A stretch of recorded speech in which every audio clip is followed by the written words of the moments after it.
Hello, welcome back to the Pusilowski Sports Hour. Here with another episode focusing on another college football topic, another really prominent one in the college football world, just because of the new era of college football that we're going into, this transfer portal era, and now the era of the NIL. So today, I'd like to bring to attention similarly, similarly, something that I pointed out in my transfer portal video is that while these are great things for college football, they do have their downsides, and there is things that need to be put in place by the NCAA to ensure that these great things for college football continue to be great and do not give to more problems than they do good. So the question today is why the NIL needs to be educated by the NCAA to its users. For a little context, if you don't know what the NIL is, the NIL stands for name, image, and likeness.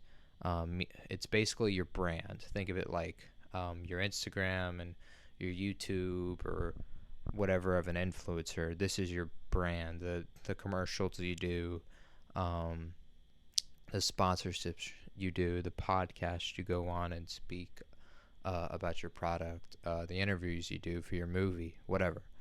That's your brand. That is your name, image, and likeness in this case.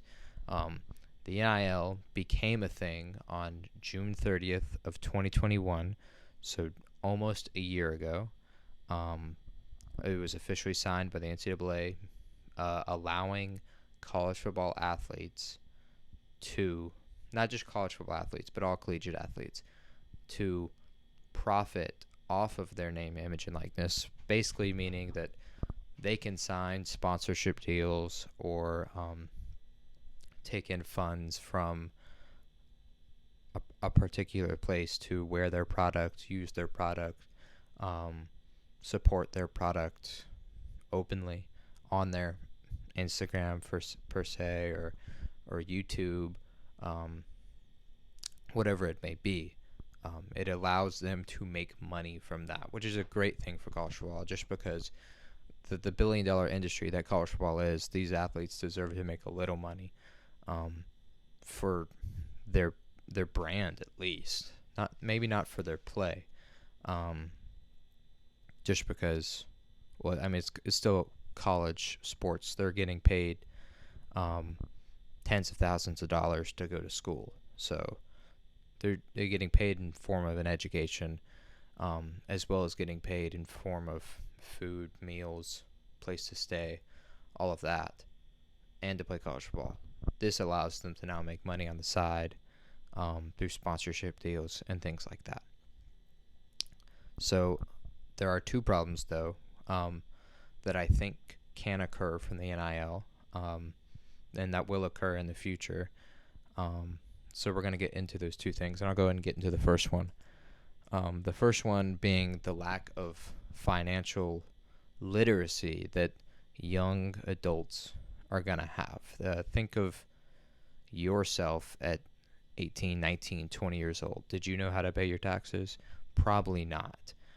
And you can't think that a collegiate athlete, especially a college football player at a Power 5 school, is going to know how to pay their taxes as well, unless they've got a father who knows the entire thing and can teach them the entire thing. The reason that the NIL needs to be educated by the universities or the NCAA is because of the lack of financial literacy, knowing the terms that come with the NIL, taxes, the IRS, things like that, handling sponsorship deals. A lot of these athletes don't really have a lot of money. They're not going to be able to pay for an agent like a professional sports player would be able to. They're going to have to rely on their family members or the advice of friends. They need some form of education that they are provided, that is paid for, that they don't have to search up online, and where it can get dicey because it's not as reliable. They need to be taught. They need to be taught not necessarily this is how you do your taxes, but like this is what taxes are. This is how you may go about them. This is how sponsorship deals work. Teach them how the NIL works. What you can do, what you can't do. The purpose of it, things like that. Just having a simple education on the matter can save a lot of players a lot of problems, just because they may get into a hole that they don't know how to get out of. You have to think about like the professional sports players that have been given those millions of dollars to begin their career. Something bad happens to them. They've spent all their money. They're broke. They owe a lot of people a lot of money. We don't want the same thing happening here with college athletes. Now, the level of money that they are making is nowhere close on the same scale, but there is a tendency that for young people, when a lot of money, a lot of new money comes to them, that it's spent immaturely, it's put in the wrong places, it's spent on the wrong things, it's not managed properly, and without anyone to help them, that's going to continue to occur under the NIL. So there has to be some form of education from the NCAA that teaches them how to do simple things like their taxes, what the NIL is, what you can do, what you can't do, things like that. Now for the second problem, I think not as big as the lack of financial literacy problem, but this is a problem that with how the world is changing and we're going into a more mental health, like forward-thinking type of world where mental health is a big problem that people discuss, I think we could have problems with that. And that brings up the term overexposure. And to explain why overexposure could be a problem, I'm going to use an example. Today's example will be quarterback Bryce Young, Alabama quarterback, now junior. We're going to use his example just because when the NIL was first signed on June 30th of 2021, it was known about 2 months later that Bryce Young was slated to make over $1 million in sponsorship deals before he had even taken a snap as a starter at Alabama. Over $1 million just already in his pocket. And that doesn't even count the money he probably made throughout the season. The reason that this could be a problem is think about the amount of pressure that is put on a young 19, 20-year-old quarterback already as the quarterback of Alabama. Now add, you're getting paid $1 million to do it. If you don't perform, there's going to be backlash from the media, going to be backlash from fans, from your students, from your fellow classmates. There's going to be problems there. Because, well, you're getting paid $1 million. You're supposed to be playing well. That's what people will say. So there's a tremendous amount of pressure to perform at the highest level. Now, of course, Bryce Young went on to win the Heisman and then losing the national championship. But imagine what if Alabama went 10-3 in the season, not even making the SEC title and losing in a bowl game. There's already a good amount of backlash and trash talking on Young from the media, even if there was no money involved. And now there is money involved. I think it just heightens the problem that occurs, or heightens how bad the situation is. And the situation isn't really that bad. He's never started at quarterback for college football. He had a bad season. So be it. Problem is, he had $1 million on his back. Probably more than that. And he didn't play well. You're going to have problems with your sponsors. You're going to have problems with the media, with students, with fellow classmates, with fans, with your family members. Think about all of that. Another thing that happens with overexposure is you just got paid $1 million. What tends to happen with these athletes that get paid big money? They have a lot of pressure from their family members and their friends as well. Immediately you'll have people coming to Young, oh, I want to help you for some money. Oh hey Bryce, I'll help you with this, just give me a little bit of that cash. That's a little bit of a problem for a college student, a college sophomore to be dealing with, don't you think?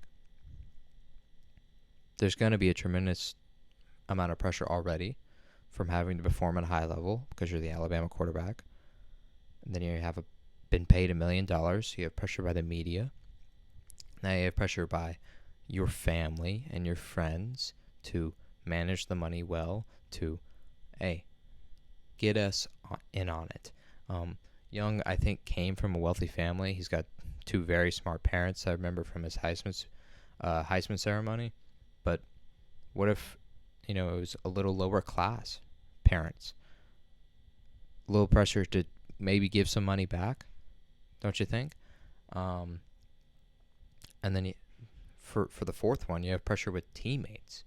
And this is like my third point on overexposure is the pressure of being paid much more money than your locker mate on your left and on your right is now traveling from professional sports down to college football.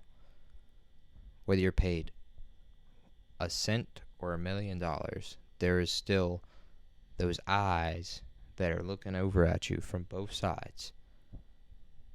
Whether you have a great relationship with your teammates or not, you're getting paid $1 million.